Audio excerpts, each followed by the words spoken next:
Hi and welcome back to Learn Python by Doing number 22.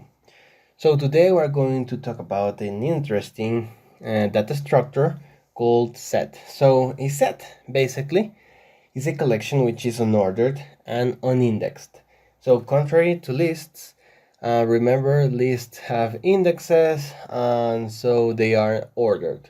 Sets are not like that. But still, sets are iterable, mutable. That means that you can add more elements to it after you create it, unlike tuples, for example, and has no duplicate elements. So remember, in our fruits list, we can have apple 3 times, grapes 2 times, watermelon n times, I don't know. But with sets, they're going to appear just once. And Python's set class represents the mathematical notion of a set, so you can do basic operations like the union, the intersection, the difference, symmetrical difference, etc., because they represent this mathematical structure. And the major advantage of using a set as opposed to a list is that it has a highly optimized method for checking whether a specific element is contained or not in the set. So for example, if you want to check if an element is in a list, then you have to traverse all that list until you find that element. And that can be highly inefficient if you are dealing with very large lists. But with sets, it is not like that because elements of a set are hashable, just like in dictionaries. So it's extremely fast to find an element in a set.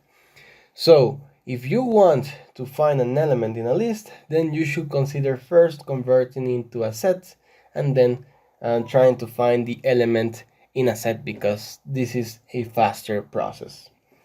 Okay, so now let's see this in action. Let's create our first set from a list, from our so famous fruits list. So we're going to have here apple, like 3 times, apple, apple, and apple, watermelon, and grapes 2 times, okay?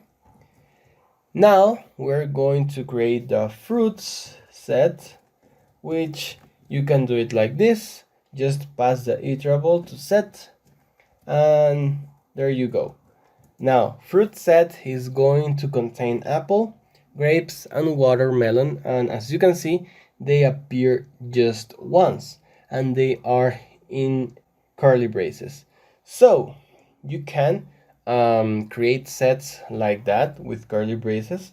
So let's create another fruit set, which is going to contain lemon, it's going to contain pineapple, mango, and peach, okay, and grapes again, okay. So now we have created a list, so let's see that the type is a set. Sorry, we have created a set, so yes, this is a set. And we can also create empty sets. So for example, we can create it like this, and the type obviously is going to be empty set. It's going to be a set. But if you create it like this, then you have to be very careful because this will be a dictionary.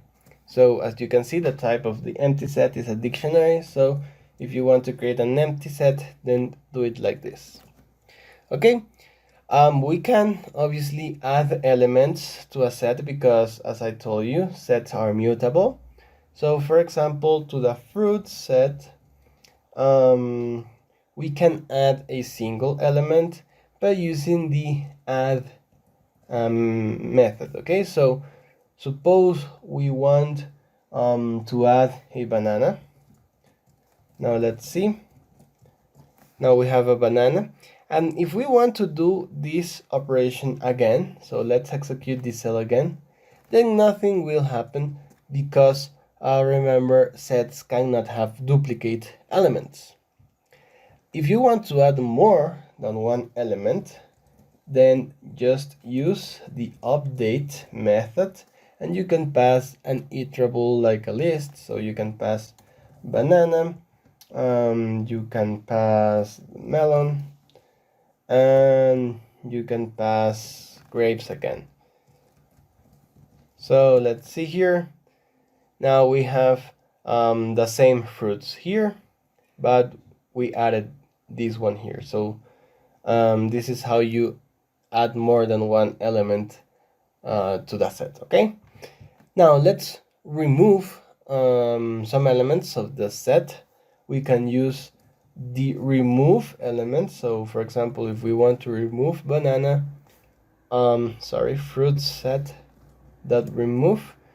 Now it should be removed. Now we don't have banana here.